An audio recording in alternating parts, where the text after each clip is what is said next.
On Christmas, my parents told me to hand over my entire December paycheck to my brother because he needed it more than I did. I chuckled and said, "That's funny because I have a little surprise for you too." Their expressions turned to stone the moment I flipped open my laptop and showed them. Christmas dinner was always supposed to be about warmth, laughter, and way too much food. At least, that's what it used to mean for me. But this year, it became something entirely different. It was the moment everything unraveled. The moment years of favoritism, guilt-tripping, and entitled demands finally exploded. And for once, I wasn't the one left empty-handed. I had always known I wasn't the favorite. That title belonged to my younger brother, Nathan.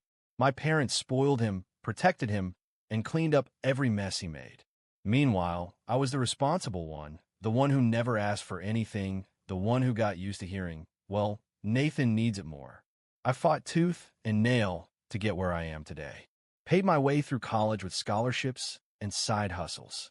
Took extra shifts, climbed the corporate ranks, and after years of struggle, finally landed a job that paid me what I deserved. And this December, I received my biggest paycheck yet. I didn't even mention it to my parents, but they found out. We were seated around the Christmas table, passing food, making polite conversation, when my mom leaned in with that artificial sweetness in her voice, the one she always used before making an unreasonable request. "So," she said, glancing at my dad, "we were thinking that phrase was never a good sign.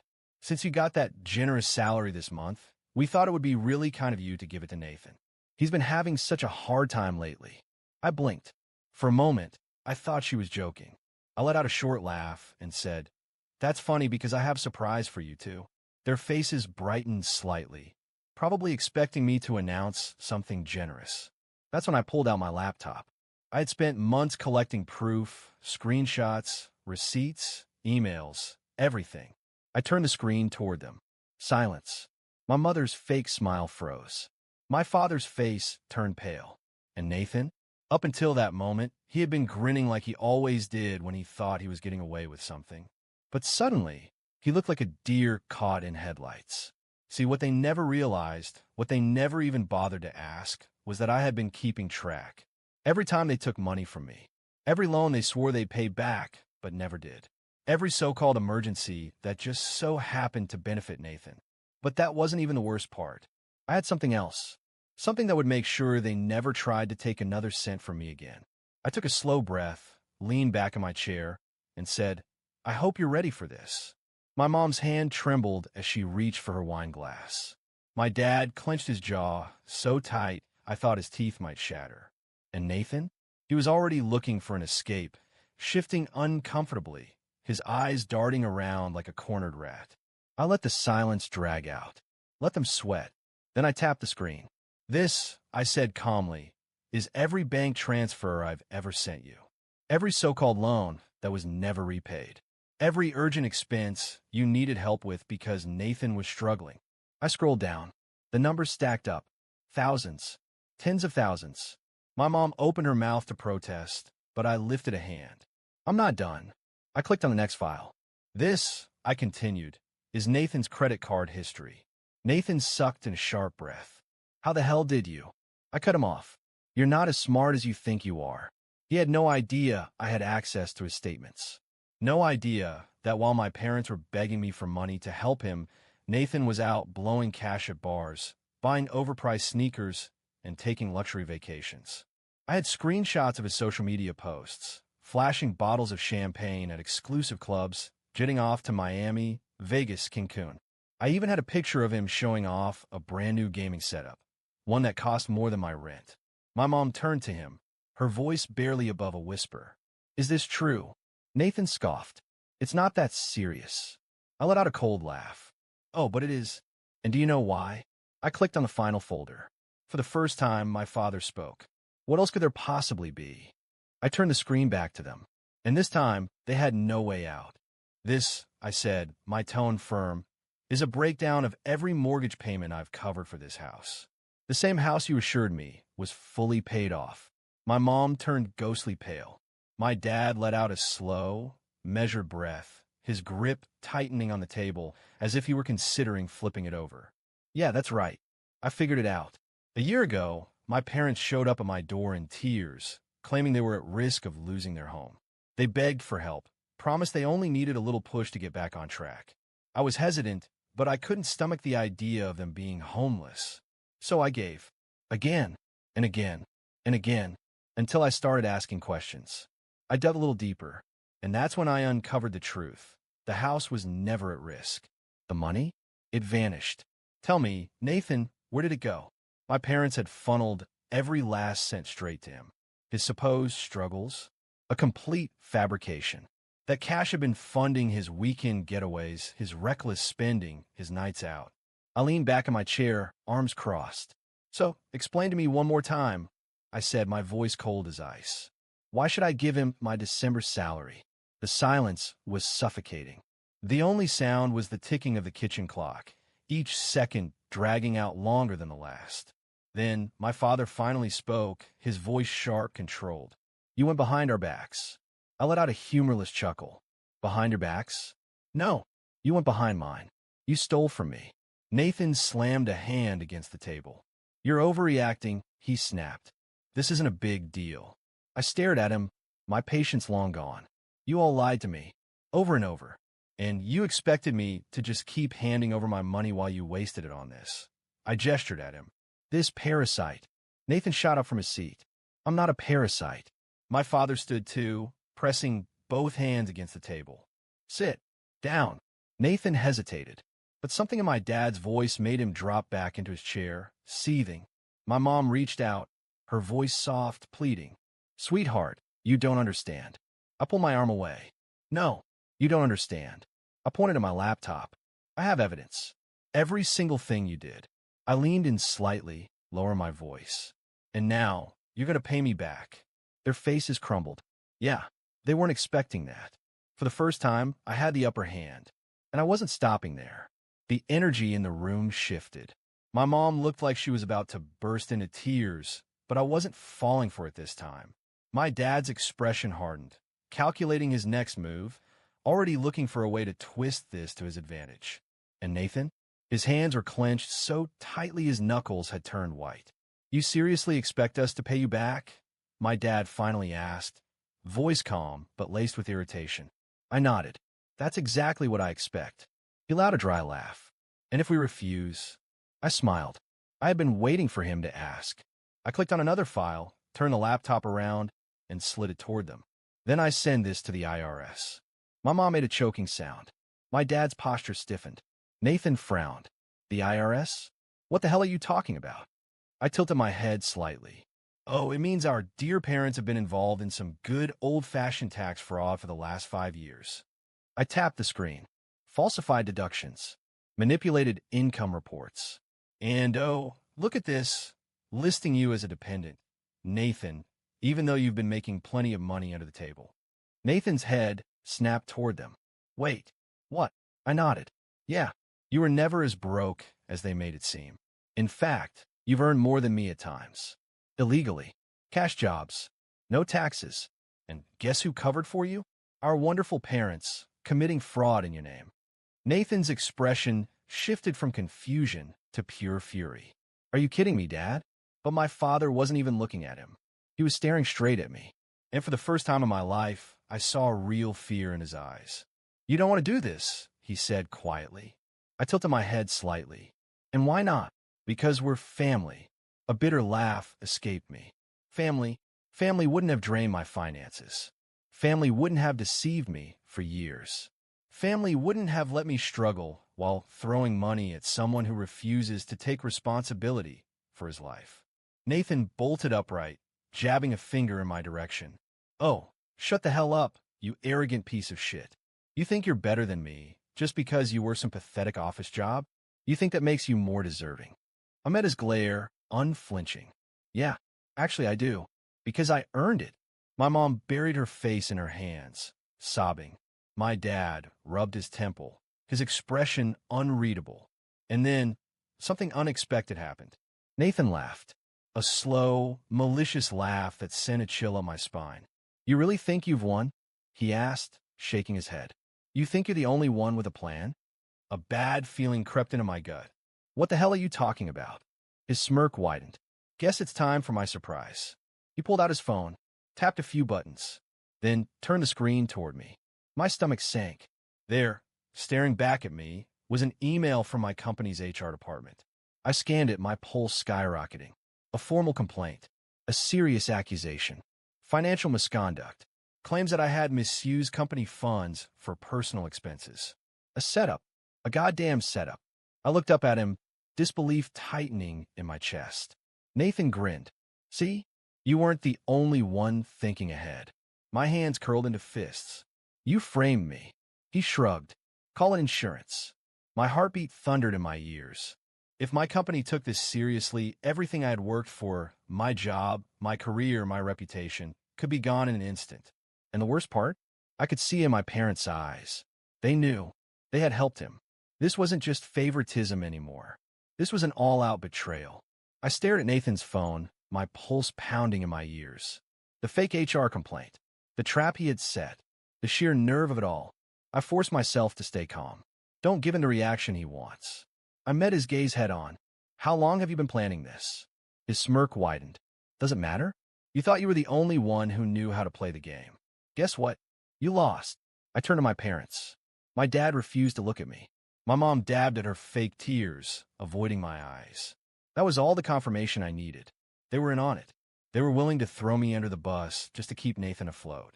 A bitter chuckle escaped my lips. You hate me that much? My mom gasped, her face the picture of innocence. Sweetheart, no. We had to protect him.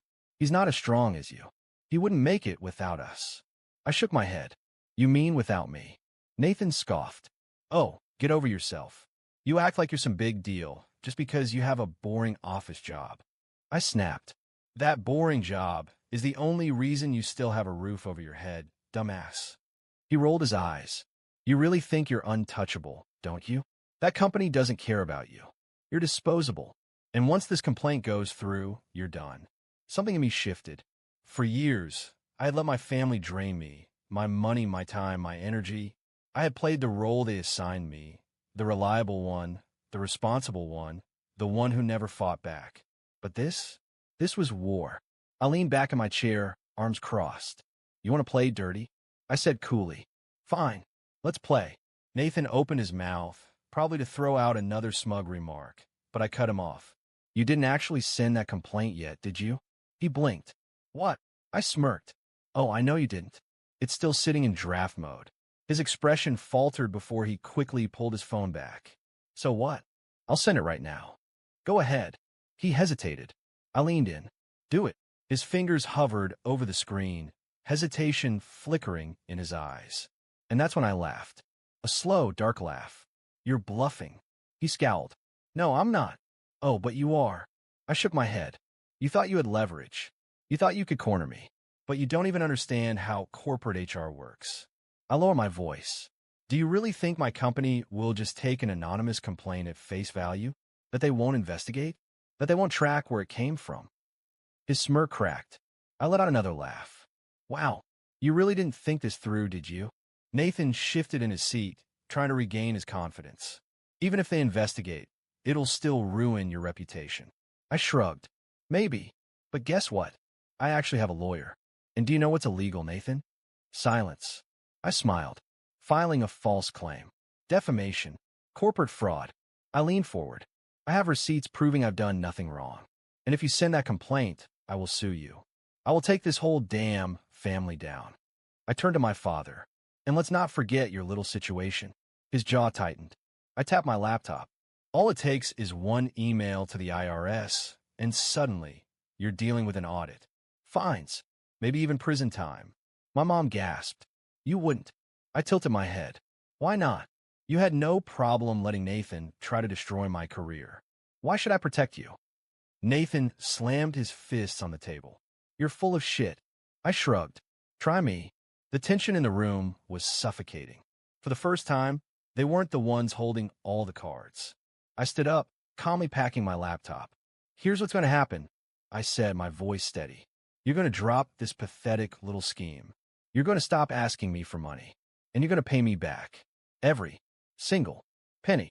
My dad scoffed. And if we don't, I slung my bag over my shoulder. Then I burn it all down. I turned toward the door, and then my mother let out a raw, broken scream that cut through the air like a knife. You can't just walk away from us. I paused, then turned back. My father sat rigid, his pride keeping him from begging. But my mom, she knew. She knew this time was different. She lunged toward me, her voice frantic. We're family. We're all we have. I exhaled slowly. No, I was all you had. Then I looked at Nathan, my voice cold enough to freeze the air. And you? You're nothing to me now. Something flickered across his face. Shock, maybe even fear. But I didn't stay to watch. I walked to the door, stepping out into the crisp December air. For the first time in my life, I felt free. I never looked back. A month later, I got notification. One of the payments I had demanded had been transferred to my account. I didn't reply. I didn't reach out. I focused on myself, on my future, on my peace. As for them, well, a cousin mentioned that the IRS had come knocking. I never sent the email, but someone else must have. Funny how karma works. I walked out of that house knowing this time I wasn't coming back. But that didn't mean it was easy. Even though I had finally taken control, even though I had put an end to the endless cycle of being used, a part of me still felt the weight of what had happened. For years, I had been the backbone of that family, and now, for the first time, I was truly alone. But it was better this way. Better to be alone than surrounded by people who wouldn't hesitate to destroy me just to keep their comfortable lifestyle. At first, I braced myself for retaliation. I thought they would try to get back at me, that Nathan would find another underhanded way to make my life miserable. But instead, there was silence. No calls, no messages, just nothing. And that unsettled me more than anything, because I knew this wasn't over. Months later, I heard through a distant cousin that things had fallen apart for them. My father did his best to keep up appearances, but with the bills piling up and no money from me to cover the gaps, everything crumbled fast. The IRS investigation hit them like a wrecking ball. Audits, massive fines, back taxes. They uncovered years of fraudulent filings, forged records, and money that had simply disappeared without explanation. And without me as their financial safety net, they had nowhere to turn. My father tried to salvage what he could, but in the end, he was forced to sell the house they had lived in for decades, the same house they had tricked me into paying for. My mother completely unraveled, with no money, no home, and her carefully curated reputation in shambles. She lost the one thing she valued most, control. She had always prided herself on keeping up appearances, on pretending we were a picture-perfect family, but now, the illusion was gone. She tried to reach out to me. First, short, hesitant messages asking if we could talk. Then, long-winded voicemails I never listened to. Until, one day, she sent a text that got straight to the point. Please, we need you. We have nothing left. And that brought me a quiet, undeniable satisfaction. For the first time, they were experiencing what it felt like to be without someone to hold them up. Nathan, on the other hand, took the path I always knew he would. When the free money dried up, so did his lavish lifestyle. He tried to maintain it for a while, maxing out credit cards, taking out loans, but reality hit hard and fast. He lost his apartment, had his car repossessed, and eventually, he was evicted. It wasn't long before he started looking for a way out. First, he turned to his friends, then to distant relatives, and finally, to me. I found out when I got a call from an unknown number. I answered, and there he was. I know you hate me, he said, skipping the pleasantries. But I have nowhere else to go. I just need a little help to get back on my feet. It was the first time I'd heard his voice since that disastrous Christmas dinner. There was something in it I had never heard before. Real desperation. Fear. The kind of fear that comes from realizing no one is coming to save you. But this time I wasn't his safety net. You want my help? I asked, my tone ice cold. After everything you did? After trying to ruin my career? There was a pause, then a long, tired sigh. And finally, in a low voice, he admitted, I was wrong. I was an idiot. But you know how our parents are. You know, they made me believe I could do anything and get away with it. I got used to it. I swallowed hard. For a moment, I almost felt sorry for him. But then I remembered. The stolen money. The lies. The trap he had tried to set for me. You're right, I said. You to get used to it. But I'm not playing that game anymore. Figure out yourself. I hung up before he could say another word. I never heard from him again. As for me, life moved forward. Without the weight of my family dragging me down, I finally focused on what mattered, my own future. I poured myself into my career, traveled, and enjoyed a level of freedom I had never known before. And you know what? I had never been happier. For the first time in my life, everything I achieved was truly mine. No one demanding a piece of it. No one taking advantage of me. No one twisting my kindness into obligation. Just me and my peace. People sometimes ask if I regret it, if I miss my family. My answer is always the same. No, because real family doesn't steal from you. They don't lie to you. They don't tear you down for their own benefit. What I had wasn't a family. They were parasites.